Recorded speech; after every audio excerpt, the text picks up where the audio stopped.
গভীর জায়গার নাম পুয়ের্টো। এই পুয়ের্টোর গভীরতা প্রায় অ্যাপ্রক্সিমেটলি 33,000 ফিট। সুবহানাল্লাহ পড়েন।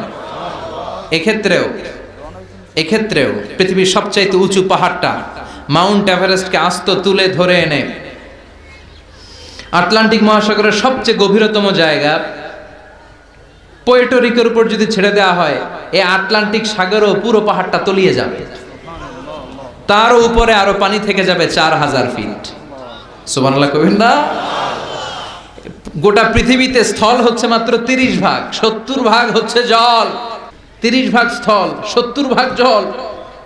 আটলান্টিক মহাসাগর কত বড় সাগর, লম্বা যে কত বড়, অ্যাটলাস ম্যাপ নিয়ে যাদের ধারণা, কিছু ধারণা পাবেন। লম্বায় না, আড়াআড়ি ভাবে, মানে প্রশস্তের দিক থেকে আড়াআড়ি ভাবে প্রশস্তরে আপনারা কি বলেন? পাশ।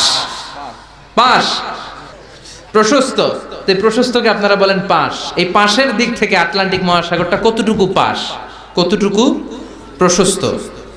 এই আটলান্টিক মহাসাগরকে ক্রস করে ইউরোপ থেকে আমেরিকায় যেতে হলে বিমানগুলো আড়াআড়ি ভাবে এই সাগরটাকে পাস করে যেতে হয়।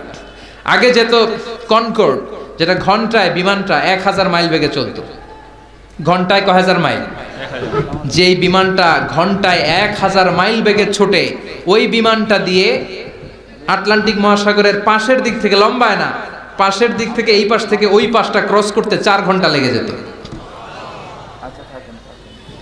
হিথ্রো এয়ারপোর্ট থেকে জন এফ কেনেডি এয়ারপোর্ট, ওখানে যেতে 4 ঘন্টারও বেশি লেগে যায়। সুবহানাল্লাহ পড়েন। তার মানে আড়াআড়ি ভাবে আটলান্টিক মহাসাগর প্রায় 4000 মাইল।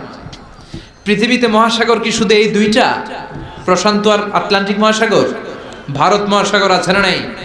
উত্তর মহাসাগর, দক্ষিণ মহাসাগর, কৃষ্ণ সাগর, চায়না সাগর, ভূমধ্য সাগর, লোহিত সাগর, বঙ্গোপসাগর, সাগর আর সাগর।